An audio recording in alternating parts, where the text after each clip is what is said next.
मर गया। और उधर से भी गोली चलने लगी तो गोलीबारी की आवाज सुन के ये लोग जब गए। अब तब तक जब देखे लोग तब तक इनको गोली लग चुकी थी, शहीद हो चुके थे। अब गोली चला रहे थे तब तक ये लोग उठ के जो पाकिस्तानी उधर से आ रहे थे सबको मार के दर्रा के नाच दिया। सब पाकिस्तानी हो गया, मर गया।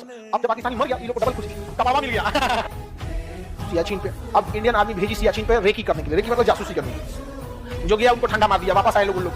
पता चला कि यहाँ लड़ना असंभव है, क्योंकि जिस कपड़े की जरूरत है -60 डिग्री सेल्सियस का कपड़ा, ये कपड़ा हमारे पास अवेलेबल नहीं है। हम लोग ये कपड़ा लेके लड़ाई, नॉर्मल कपड़ा में लड़ाई नहीं लड़ पाएंगे। तब पता चला कौन कपड़ा बनाता है, तो नॉर्वे नामक एक देश था। एक देश का नाम क्या था?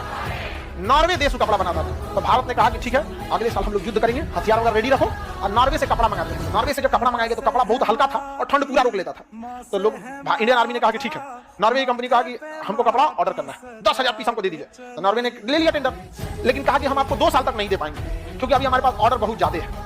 तो भाई किसी कंपनी के पास ऑर्डर ज्यादा रहता है। इंडियन आर्मी ने रिक्वेस्ट कहा कि हमको अर्जेंट बेसिस में चाहिए, हमको दे दीजिए। तो उसने कहा कि देखिए हमें जो पहला भी ऑर्डर आया ना वो भी अर्जेंट बेसिस का है, पाकिस्तान का। तो इंडियन आर्मी राइट समझा देता है यहाँ में, ये कोई करे निकल जाएगा। इंडियन आर्मी अपने जवानों को बुलाई जो सबसे सशक्त थे और पूछी कि देखिए हमारे पास ये हकीकत है कि जिन कपड़े हमारे पास है उसमें हम लोग सर्वाइव करना बड़ा मुश्किल है। यानी अगर जाएंगे 10 लोग तो 5 आदमी तो बीमार पड़ जाएंगे ठंड से। क्या आप लड़ सकते हैं? स्थिति ऐसी है कि अगली साल नामुमकिन हो जाएगा। तो इंडियन आर्मी के जवानों ने कहा कि हम बिल्कुल लड़ेंगे, इसी कपड़ों में लड़ेंगे, और आगे से चढ़ाई कर देते हैं। तो 1 साल बीमार पड़ रहे थे, ठंड थी, और वो वहां पहले से थे। अगर पता चल जाता कि इंडियन आर्मी जा रही है तो फिर उनको लिया जीतना एकदम इजी था, क्योंकि पहले से स्टैंड लिया, मार देते यहाँ पे, अब कुछ नहीं करना है। बम का गोला मारते, बर्फ गिरता, भूस्खलन होता, पूरा पहाड़ घसक जाता। तो इंडियन आर्मी करेक्ट क्या, तो कहा गया कि आप लोग जब जाइएगा चढ़ाई कीजिएगा ना तो सफेद कपड़ा दिया गया, पूरा कपड़ा रहता था ये वाला ठंड वाला, और सफेद जैकेट दे दिया था, दस्ताना भी सफेद, सब चीज सफेद, मास्क भी सफेद, ठंड से बचाना होता ना, चश्मों का खोलवा जो रहता था वो कौन चीज सफेद, सब चीज सफेद। और चलते थे लोग बर्फ में सफेद तो पता नहीं चलता था, दिख भी नहीं करता था यहाँ पे। लेकिन उनको सख्त आदेश दिया गया था कि आप रेडियो पे बात नहीं करेंगे, क्योंकि जैसे रेडियो पे बात करेंगे ना उसकी फ्रीक्वेंसी सुनाई देने लगती है। उसकी फ्रीक्वेंसी क्या कहती है? सुनाई देती है। क्योंकि अगर आप जैसे अभी कोई वायरलेस पे बात कर रहा होगा ना रेडियो पे, आपके पास भी अगर वायरलेस वाला होगा ना एंटीना, अगर उस फ्रीक्वेंसी पे ले जाएंगे तो आपको भी बतिया सुनाई देने लगेगा। कहा कि इसमें मत रहना वरना पाकिस्तानी सुन लेंगे। सोचिए इंडियन आर्मी को कितनी तकलीफ हुई होगी कि उस दुर्गम परिस्थिति में जाना है जहां कपड़े भी उस लायक नहीं, लड़ाई भी लड़ना है, बीमार पड़ गए तो रेडियो पे भी नहीं बता सकते, समझा कि नहीं।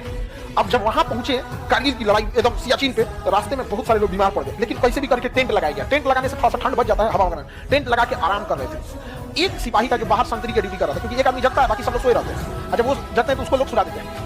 रात 2 बजा ना, तो उसमें एक चुनमुन पांडे था, हाँ चुनमुन पांडे जो संतरी का ड्यूटी कर रहा था, उसको अचानक से दिखाई दिया ना कुछ सैनिक आ रहे हैं।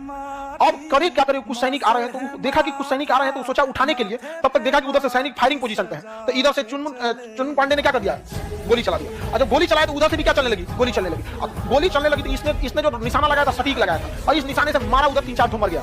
और उधर से भी गोली चलने लगी तो गोलीबारी की आवाज सुन के ये लोग जग गए। और तब तक जब देखे लोग तब तक इनको गोली लग चुकी थी, शहीद हो चुके थे, और गोली चलाइए रहे थे। तब तक ये लोग उठ के और जो पाकिस्तानी उधर से आ रहे थे सबको मार के दरदरा के नाच दिया। सब पाकिस्तानी वहां क्या हो गया।